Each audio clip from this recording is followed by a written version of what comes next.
Dear students, welcome to the session on analysis of determinate structures. I hope you all are well and following all the protocols of government as far as COVID-19 is concerned. I hope you all are doing well with your family, and let's hope that this pandemic will be overcome as soon as possible by us. And during this challenging time, for you as students, it is very important to maintain the tempo of your learning. Today we will start the sessions. The first session is on the first module itself, and in the first module I am going to take up a very important topic that is known as static indeterminacy. Now, before we discuss this static indeterminacy, I just want to give you a few examples as to what is this static indeterminacy. Look at this beam. You all have used this beam. You all have done some problems associated with this beam. So this is uniformly distributed load and some load, inclined at an angle theta say, and this is UDL. Now you know how you have calculated the reactions. You have studied in the previous semesters. To calculate the reactions, you use equilibrium conditions, sigma V equal to 0, sigma H equal to 0, and sigma M equal to 0. These three equations are used to find out the reactions. How many reactions are there for this particular beam? This is simply supported beam, one end is hinged, other end is on roller. So there are two reactions because hinged, say vertical reaction and horizontal reaction, and there is only one reaction for the roller. So that means there are total three reactions. And there are three equations of equilibrium which can be used to find out these three reactions. So this particular beam, we call it as statically determinate beam because the reactions can be found out using the conditions of equilibrium. Now let us take another example.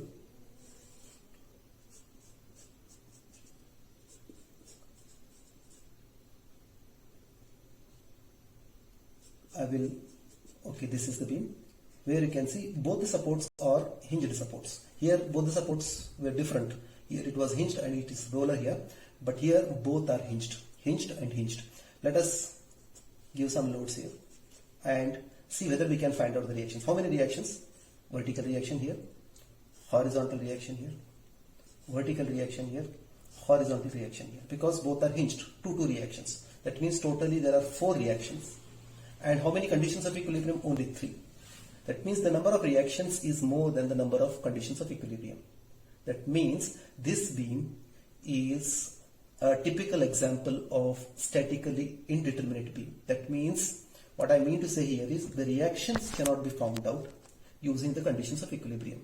What is the difference? The difference is 4 minus 3. That means 4 reactions and 3 conditions of equilibrium. This is 1. So the difference between these two is called degree of static indeterminacy for this particular beam. Now let us look at another example. This beam is known as propped cantilever. One end is fixed, other end is on the roller. Say again, let us subject this to some loading, UDL, vertical load and inclined load. And let us find out let us see whether we can find out the reactions. How many reactions here for this fixed support? You all know that fixed support will have 3 reactions: vertical reaction, horizontal reaction and a moment. 3 reactions, and roller will have only 1 reaction. So total 4 reactions, conditions of equilibrium 3.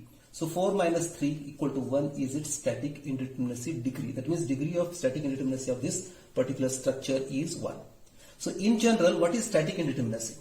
Static indeterminacy is nothing but it is the indeterminacy of the structure, or the static indeterminacy is defined as the difference between the number of conditions of equilibrium and number of reaction components. That means if a structure cannot be analyzed using the conditions of equilibrium, or its external reactions and internal forces together cannot be found. What do I mean by internal forces? For instance, you take a big structure like this. Of course, these are very small structures. If you take a big structure like, this is a structure. It is multi-storied frame. You can see it has how many stories? Ground plus 1 plus 2, that means ground plus 2. And how many bays? 1, 2, 3, that means it is a multi-storied frame. And here, this structure is statically indeterminate externally because of the reactions and internally because of the loops formation. That means internal forces also cannot be found out, external forces also cannot be found out using the conditions of equilibrium. So this is again a statically indeterminate structure, but its static indeterminacy is very high. So we are going to study in this session how to find out static indeterminacy of various structures or different types of structures. We categorize the structures basically into two. One is rigid jointed structure and second is pin jointed structures. What I mean by rigid jointed structures is a structure like this. You might have seen the frames, multi-story frames, that is RCC frames that you see, in the real-time situation. These are rigid jointed frames. And pin jointed frames are the frames which you have studied, like, they have triangular configuration. They are called trusses. So this is a pin jointed frame.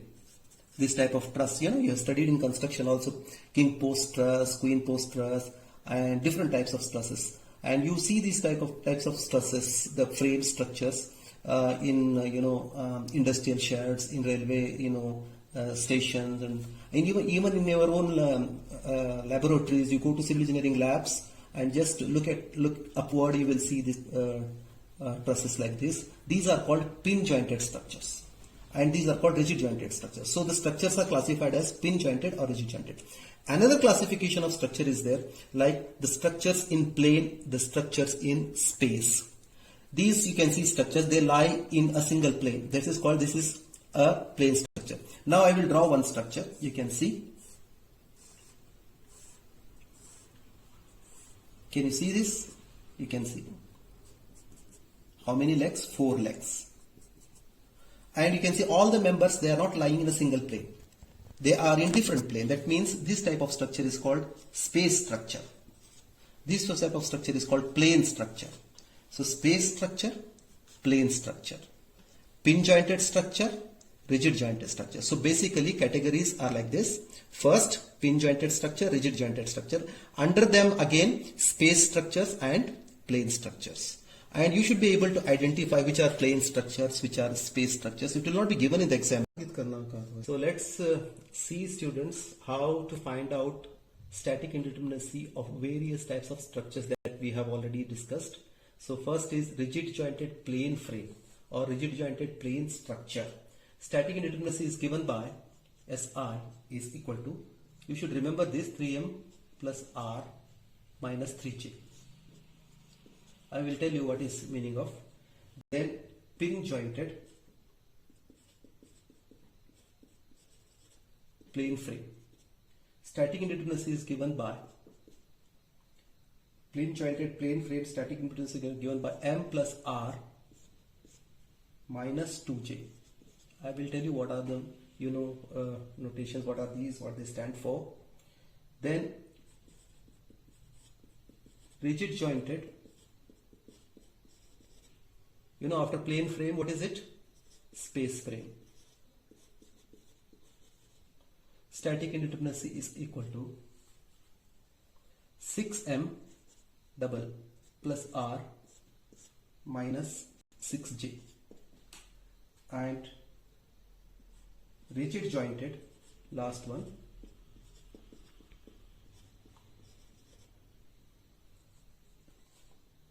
not rigid jointed, of course it has to be pin jointed because rigid joint is already there. Pin jointed space frame. Static indeterminacy is equal to m plus r minus 3j. So these are the 4 formulae which are very important. You need to remember. Static indeterminacy of first case, rigid jointed plane frame, static indeterminacy is equal to 3m plus r minus 3j. Pin jointed plane frame, static indeterminacy is equal to m plus r minus 2j. And rigid jointed space frame, static indeterminacy is equal to 6m plus r minus 6j.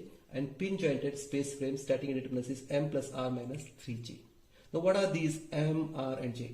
M is number of members in the frame, right?